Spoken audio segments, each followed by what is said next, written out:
నిస్వార్థపరుడు అయినటువంటి, అందులోనూ ప్రజలకు సేవ చేయాలి అనేటువంటి ఒక దృఢ సంకల్పంతో ముందుకొచ్చిన మీరు రాజకీయాల్లోకి ఎందుకు రావాలి అని అనుకున్నారు? తక్కువ మెజార్టీతో ఓడిపోవడం జరిగింది. ఈసారి మీరు ఎలా గెలుస్తాను అని చెప్పేసి అని అనుకుంటున్నారు? కానీ నాకు ప్రజల బలం ఉందండి. సో ప్రజల కష్టాలు అనేటివి తీర్చాలి అనే ఉద్దేశంతో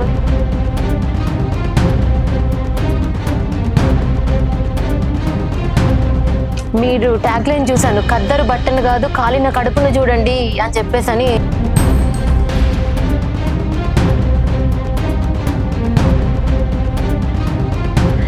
హాయ్, హలో, నమస్తే, welcome to People's Media. Telangana రాష్ట్రం మొత్తంలో ఎక్కడ చూసినా కూడా గ్రామ పంచాయతీ సర్పంచి ఎన్నికల కోలాహలం నడుస్తోంది. కరీంనగర్ జిల్లా తిమ్మాపూర్ మండలం మహాత్మానగర్ గ్రామంలో దాదాపు ఇక్కడ 2400 మంది ఓటర్లు ఉన్నటువంటి ఈ ప్రాంతంలో 4 అభ్యర్థులు పోటీలో ఉన్నారు. ఆ 4 అభ్యర్థుల్లో ఒకరైనటువంటి నిస్వార్థపరుడు అయినటువంటి, అందులోనూ ప్రజలకు సేవ చేయాలి అనేటువంటి ఒక దృఢ సంకల్పంతో ముందుకొచ్చినటువంటి వ్యక్తి పొన్నాల సంపత్ గారు. మరి వారు ఈరోజు మనతో పాటు ఉన్నారు. ఒకసారి వారితో మాట్లాడదాం. నమస్కారం సార్. చెప్పండి సార్, ముందుగా అసలు మీ బ్యాక్గ్రౌండ్ ఏంటి అనేది ఒకటి, మీరు రాజకీయాల్లోకి ఎందుకు రావాలి అని అనుకున్నారు? వాస్తవానికి బ్యాక్గ్రౌండ్ అంటూ ఏం లేదండి. మాది రజక వృత్తి. మా అమ్మ నాన్న ఊరు పని చేసేవాళ్ళు. నేను చిన్నగా వృత్తిపరంగా కాకుండా వ్యాపార పరంగా, రాజకీయ పరంగా చిన్నగా వార్డ్ మెంబర్ నుండి నా రాజకీయ ప్రస్థానం స్టార్ట్ చేసిన. మాది పక్కన చేర్లపూర్ ఉండే, ముంపుకు గురైంది. ఆ సమయంలో మా యొక్క సుమారు ఒక 600 గడపల దాకా మా ఊరికి సంబంధించిన ప్రతి కులానికి సంబంధించిన మా ఊరు వాళ్ళంతా మేము వచ్చి ఇక్కడ నివాసం ఏర్పాటు చేసుకున్నాము. అందులో భాగంగానే ఈ ఊరిని మహాత్మానగర్ అని నామకరణం చేసుకున్నాము. అంటే ఈ మహాత్మానగర్ ఊరు అనేది ఫామ్ అయ్యి ఎన్ని ఇయర్స్ అవుతుంది? సుమారుగా 45 సంవత్సరాలు అవుతుంది. ఓకే. తెలంగాణ ఉద్యమంలో పనిచేసినాం, తెలంగాణ ఏర్పాటు చేసుకున్నాం. తెలంగాణ ఏర్పడిన తర్వాత మా మిస్సెస్ ఎంపీటీస్ గా గెలవడం జరిగింది. అలాగే మండల వైస్ ఎంపీ చేయడం జరిగింది. ఆల్రెడీ అంటే మీ ఫ్యామిలీ పరంగా మీ మిస్సెస్ రాజకీయ ప్రస్థానం జరిగిందండి. ఓకే, జరిగింది.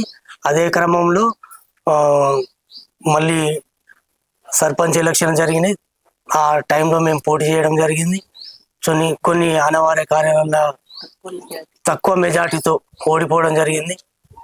అంటే మరి ఆల్రెడీ ఇంతకు ముందు ఓడిపోయాను అని అంటున్నారు కదా, మరి ఇంతకు ముందు ఓడిపోయాక కూడా మళ్ళీ ఇప్పుడు మళ్ళీ అంటే అప్పుడు సర్పంచ్ గా పోటీ చేసి ఓడిపోయారా? అవునండి. మరి మళ్ళీ అదే సర్పంచ్ గా మళ్ళీ ఇప్పుడు పోటీ చేస్తున్నారు కదా, అప్పటి ప్రభావం ఏమైనా, అంటే అప్పటి సానుభూతి కావచ్చు ఏదైనా ఇప్పటి ఎన్నికల్లో ఉంటుంది అనుకుంటున్నారా?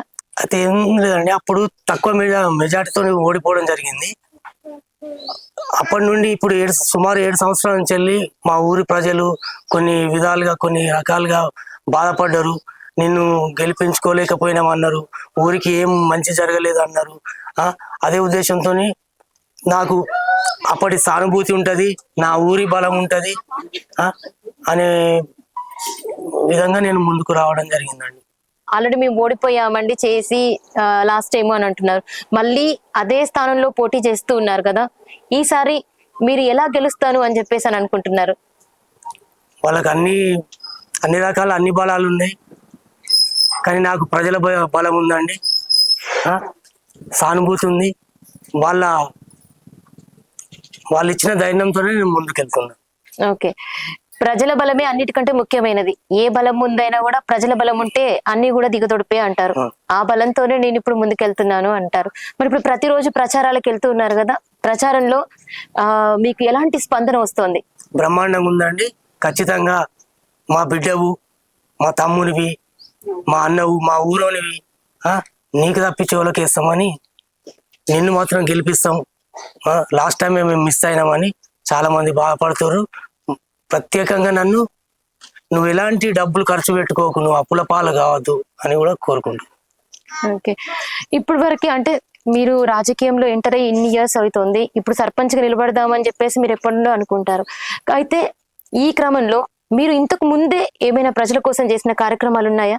చేసామండి, చాలా చేసినాం. మా ఆడబిడ్డల కోసం కానీ, పిల్లల కోసం, పెళ్లిలకు కానీ, కొందరు నిరుపేద పిల్లలకు వాళ్ళకు ఆర్థిక సాయం కింద డబ్బులు కూడా ఇవ్వడం, వాళ్ళ దాన సంస్కారాలకు దగ్గరుండి జరిపించడం కూడా జరిగిందండి.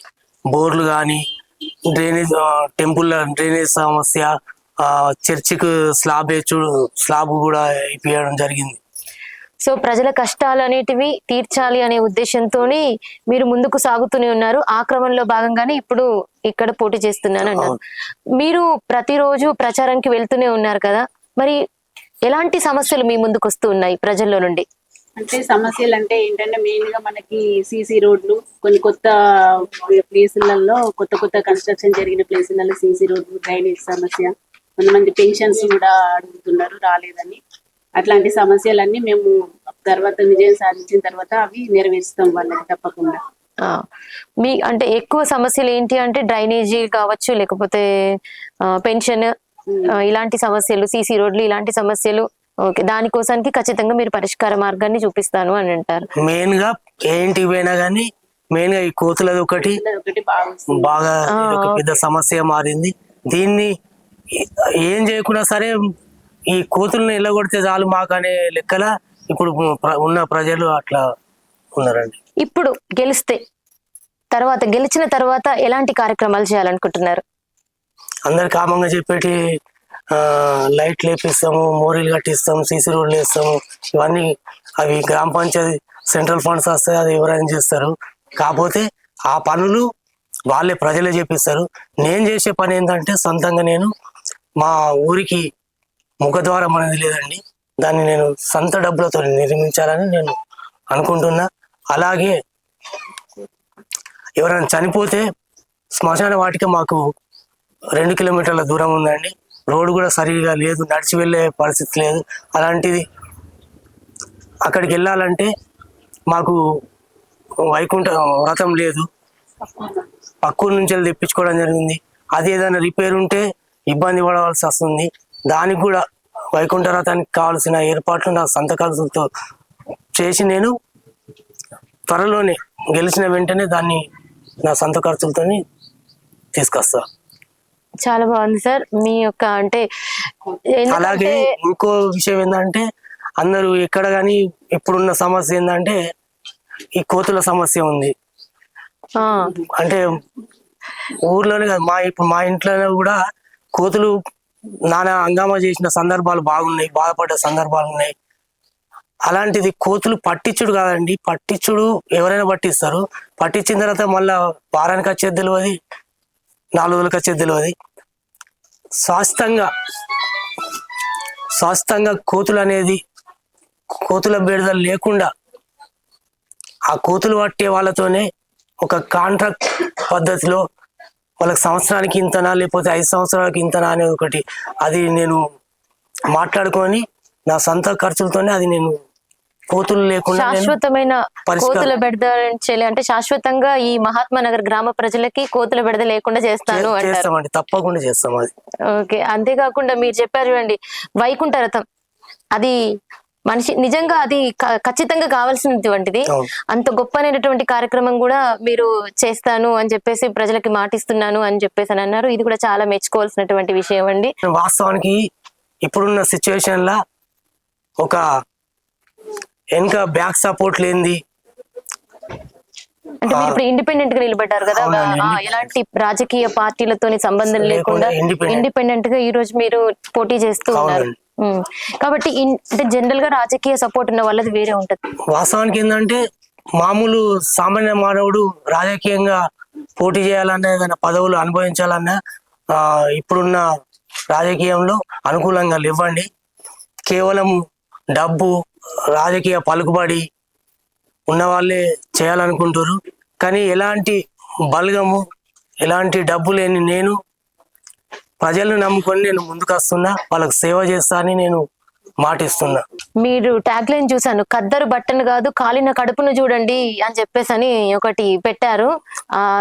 అది ఒక ట్యాగ్ లైన్ నాకు బాగా నచ్చిందండి. రియల్ గా చెప్పాలంటే మీరు వారి సతీమణిగా మీకు ఎలా అనిపిస్తోంది? ఇప్పుడు ప్రజల నుంచి వెళ్ళి స్పందన ఎలా వస్తుంది? మీరు వెళ్తూ ఉంటే మీరు మహిళల దగ్గరికి వెళ్తూ ఉన్నారు కదా, మహిళల నుండి ముఖ్యంగా ఎలాంటి స్పందన వస్తుంది? మాకు స్పందన అనేది బాగానే ఉందండి.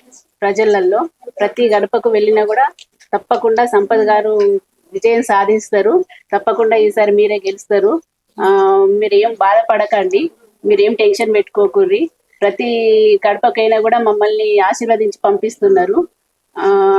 ప్రత్యేకించి ఏమంటున్నారంటే సంపత్ చిన్నప్పటి నుండి మాకు చూసిన అబ్బాయే, మేము సంపత్నే గెలిపించుకుంటాము అని మాకు చెప్తున్నారండి. ప్రతి గడపలోకి వెళ్ళినా కూడా మాకు ప్రతి వాళ్ళు అదే చెప్తున్నారు.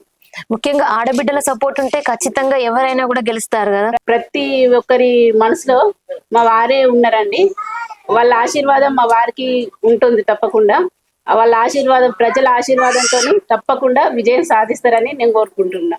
ఓకే అమ్మా, మరి ఆడబిడ్డల సపోర్ట్ కోసం మీరు చేస్తూ ఉన్నారు కదా, మీరు ఆడబిడ్డలకి ఏమైనా పథకాలు అనుకోండి, లేకపోతే మీ ఇంటి తరపు నుండి అనుకోండి, ఏమైనా చేయాలని అనుకుంటున్నారా? అయితే మేము ఏమనుకుంటున్నామంటే మన సొంత ఖర్చులతోని ప్రతి గర్భవతి గవర్నమెంట్ హాస్పిటల్లో డెలివరీ అయిన ఆడపిల్ల పుట్టిన వారికి మా వంతు సహాయంగా 3,000 5,000 ఇంత కొంత ఇస్తామని అనుకుంటున్నాం. గవర్నమెంట్ హాస్పిటల్లో డెలివరీ అయిన వాళ్ళకి అమ్మాయి అయితే ఇది అంటే మీ తరపు నుంచి ఆడబిడ్డలకు అందించేటువంటి కానుక, రాబోయే కానుక. చాలా బాగుందండి.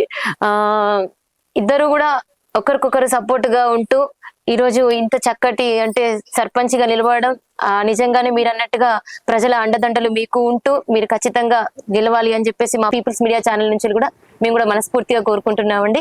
అందరూ ప్రజలు కూడా మిమ్మల్ని ఖచ్చితంగా ఆదరిస్తారు. మీరు అనుకున్నట్టుగానే సంపత్ గారు మీరు ఈసారి సర్పంచ్ ఎన్నికల్లో గెలవాలి అని చెప్పేసి మా పీపుల్స్ మీడియా ఛానల్ తరపు నుంచి మేమందరం కూడా మనస్ఫూర్తిగా కోరుకుంటున్నాము. నమస్కారం సార్. నమస్కారం.